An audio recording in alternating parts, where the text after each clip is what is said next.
Keep in mind, I am rating the characters based on the highest level of play. Some characters that I will rate kind of low, like Bastion for example, are still very, very, very good on low rank. So Ana, I don't see. So her main value comes from her anti and from her sleep dart. It's now weaker, right? Because right now, they probably don't die as fast, right? There's more HP in the game. Anti stops people from healing, so it's actually kind of a waste if you think about it, because we're already stopping people from healing with the DPS passive to an extent, right? Of course, I'm not comparing 20% to 100, but that's why I think Ana feels kind of weaker. She's also kind of easy to kill, so I'll put Ana C tier. Like, no cap. I don't think she's that great. I think she's pretty weak in the meta. Ashe is easy S tier. You have to understand, with Ashe, every dynamite tick reprocs the DPS passive, okay? Dynamite burns for 5 seconds. So unless you walk over a medkit or you get cleansed, you're gonna heal less for 7 seconds while taking damage. Oh, that's a lot of damage! From what I've observed so far, all the characters that are S tier are AoE minus 20% characters other than Tracer. Bab seems pretty okay. The thing is, if you play a Lucio, right, you still need healing output. And Bab feels like a character that is still very solid. I think Bastion is pretty mid at best. Bastion does not benefit from the HP gain nearly as much as something like Ashe, Soldier or Sojourn does, because Bastion was already easy to hit. Notice how the extra HP doesn't do much on characters that are bigger, right? Tanks also. Like, yeah, he's a hit scan, he can tag people. Like, he's good at tagging people, and again, like, the meta right now is applying DPS debuff, basically. Brig is definitely one of the winners of this patch. Oh, let's go! Brig seems very solid, like a death ball comp with sustain on Brig seems really good. I don't think she's better than Lucio though. Lucio is like the absolute winner other than Zenyatta on support. Long range maps, you will play Zenyatta, but Lucio is really fucking good. The boop is fucking insane. On maps where you can boop people off the map, you get way more boop kills. He does more damage. The left click on him, because of the projectile size, feels insanely consistent.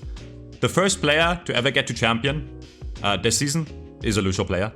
Gas, I think solid B tier. I don't think he's bad. Like, he's good at applying debuff. Way more survivable now, right? You gotta understand he has way more HP. So you can actually kind of play with the tank. Keep in mind, the roll reduces damage, right? Like, Cass is actually quite okay. I'm not saying he's meta, okay? Like, I would rate him low A tier or high B tier. But he's very solid now. Doomfist? I think Doomfist is good. He got buffs. He's buggy as fuck. But I think Doomfist rush/dive can work. Do I think it's the best of the best? Hell nah. I'll actually rate him high B tier. Like, he's better than the average tank. Which, I guess we can go and put this character in D tier, because he's completely useless. The meta for tank right now, mostly, is having abilities that absorb damage, so people cannot apply the DPS passive to you. That means Diva Matrix, right? And that means shields. That means Sigma Grasp. So when Hog is getting damaged and needs healing, he's healing himself for 20% less, and his teammates are healing him for less. He's dog shit. Actually, I'm not sure, because Mauga also exists. Where's Mauga? He's also for the exact same reasons, right? Diva seems very good. Great in dive comps. Echo, surprisingly good. Echo is good. Echo is super consistent. Echo players were crying before this. Echo is really good. Genji seems also surprisingly consistent. I notice now I only played against Genji like 3-4 times so far. But every time Genji gets close to me, I die. They hit more. On close range, Genji is more deadly. His play is even worse, but his neutral game is insane. I don't think Genji is bad. I think Genji is actually one of the better DPS right now. Hanzo, this is hot. I'm not gonna put him D tier. So let me preface this by saying Hanzo in low rank is very OP, I think. And the reason you in chat, and I'm not trying to trash talk low rank players, and I know not everyone in chat is low rank, okay? But I think the reason a lot of people play Hanzo right now is because he does more damage consistently. It's really easy to hit with the arrows. But on high rank, I think the fact that you can't one-shot anymore makes him a lot weaker compared to other DPS. So this might be a hot take for most of you, but I don't think he's good. So I think Hanzo right now, I would say you only pick as a counter to Tracer or Widowmaker. That's my take. Becca Queen, I think, is also solid, but the weakness of her is the same weakness that Hog and Mauga have, to where she sustains by healing herself, right? And she doesn't have a shield. So I think she's a solid character other than that fact. She's fine. Junkrat, I want to say really bad, actually. Junkrats are not scary anymore. Super niche pick, only playable on like spam chokes. On low rank, I think good, because you can't miss basically. Kiriko, surprisingly mid. I'm not gonna rate her lower than B, because Kiriko is still an insane character with how she works. But again, it turned out that I was kind of correct on the meta prediction that supports have to spend way more time healing, because healing output is lower. The thing with Bap is he can do both at the same time. Kiriko can't do both at the same time, right? Bap can do the 1 shot, 1 heal, or 2 shot, 1 heal combo. Kiriko can't do that. Kiriko has to make the choice between heal botting and damaging. Kiriko doesn't have time to flank anymore. I've played against and with Kiriko for like, how many matches have we played? Like 30 matches, right? I've not been flanked by Kiriko more than once. Because before Kiriko I had enough time to walk in, duel someone, teleport back, and the tank was still fine. But now if Kiriko does that, the tank is dead, because the tank takes a lot of damage. May kind of a dark horse pick. I don't think she's that great, but I don't think she's bad either. I'm gonna rate her middle of the pack because I think she's gonna be situational great. With like walls, she's still okay, but I don't think she's that good. Mercy, I'm sorry Mercy mains. I rated, like in the last tier list, I rate Mercy really high. I think she's really bad. As soon as the pocketed DPS takes damage in a 1v1 scenario, Mercy's just healing, heal botting. And when Mercy is occupied only healing and not being able to damage boost, then other healers are just better. And that's literally because of the DPS passive. I actually think Mercy, unironically, needs a healing buff. Moira? Like, you cannot physically miss anything anymore. Fun fact, guys. Overwatch League players, pro players, scrims, are full of Moira right now. The thing in this meta is, Moira is really good at burst healing the entire team, right? And she also doesn't die. That's great for this meta. Moira is good. And Moira, by the way, is OP pick in low rank, because you literally cannot miss anymore. Orisa, I think, is horse shit. Ha, horse, get it? Not quite as horse shit as Hog and Mauga, because again, she can at least spin and drop gold to live longer, which you don't use a lot, right? You can't protect the team well. Pharah, dark horse situation. I'm not actually gonna rate Pharah. I'm sorry, I don't want to ruin the mood, but I'm not gonna rate Pharah, because I don't think Pharah players have learned how to play the new Pharah yet. I've played against Pharah and she seems really good. Then I've played against Pharah where she seems really bad, but she seems better than old Pharah. Ramatra, high mid. Ram is good at tanking, right? He can live for a long time. And he has a shield that he can use sometimes, but again, he can only use it sometimes. So I'm not going to call him a meta tank. Reaper, surprisingly well, not surprisingly dog shit. Reaper is pretty fucking weak. Reinhardt is A tier, I agree. I want to put him low A tier. I think Ryan is good because he can hold a shield, like reset the fight in that sense. Sigma, easily S tier. So Sigma has a shield and a grasp. When you absorb damage, the DPS passive doesn't proc. You get more space to breathe. Playable on almost every map, especially long range poke maps. So good. Sojourn? She's ridiculous. Best character in the game. Other than Tracer, by the way. Which I was completely wrong about Tracer.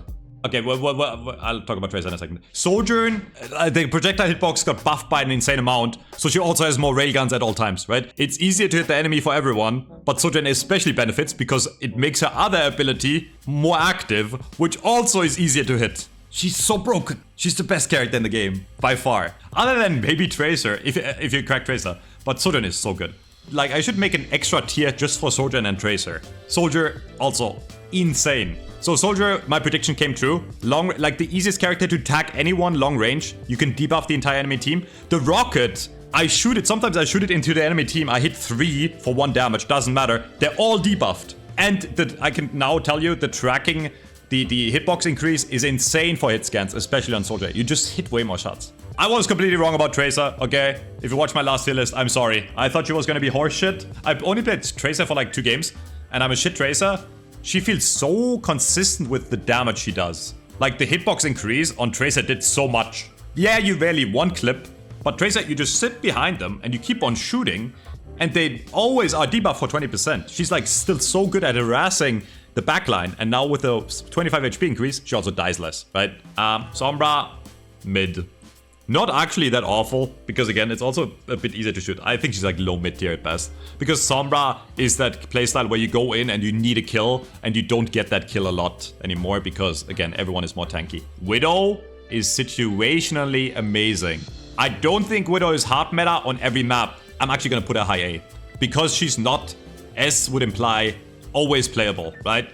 Widow is insane on sniper maps. She's the only character in the game that can still one-shot. Sim, I will put in A because she's situationally also insane on certain maps. Like, I get that the turret can apply the debuff, but that's only on like maps where you can set up the turrets properly, right? She's not great in every situation. Like, the thing is, she's really strong, but like Soldier, Ashe, Tracer, Soldier, better on most maps, right? It's pretty simple, right? I'm not saying she's weak. Torb is S tier.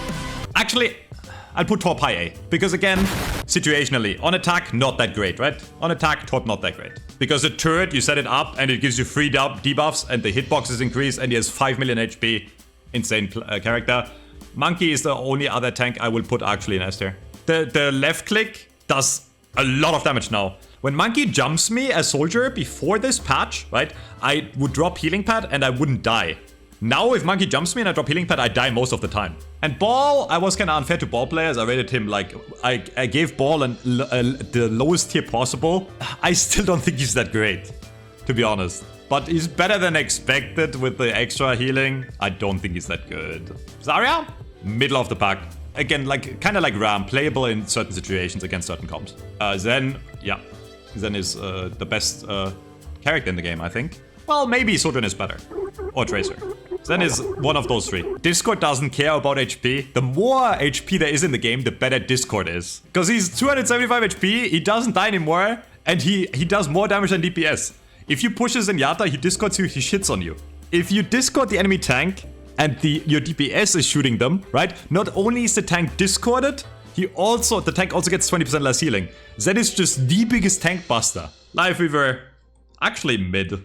I want to put a few characters. I'm gonna put Ryan in B. And yeah. Life Weaver seems pretty good. You need more healing in the game. Again, supports are spending way more time healing now than they can spend DPSing. Life Weaver is a heal bot, but I've had games with Life Weaver Zen or Life Weaver Lucio where it's really good. Illari, I haven't played against or with her enough. I think I'm gonna put her low B because I don't think she's horrible. On long-range poke maps like Circuit Royale, she seems really good. But again, only on those maps, and on every other map, like other supports are better. I am pretty happy with that list. I mean, let me know what you think in the comments. I'm fucking having a great time. Season 9. There will be things that will be like, they need to nerf Soldier and they need to nerf Tracer probably. They need to nerf Zen. And I get it, tank players in the comments. I get why you are in pain right now. I don't want to say tank is the worst role. I think what's happening is healing is so much weaker that tank is getting the brute force of the impact while it's your healer's faults probably. Because most healers or most supports are so used to damaging that they let the tank die. Until next time.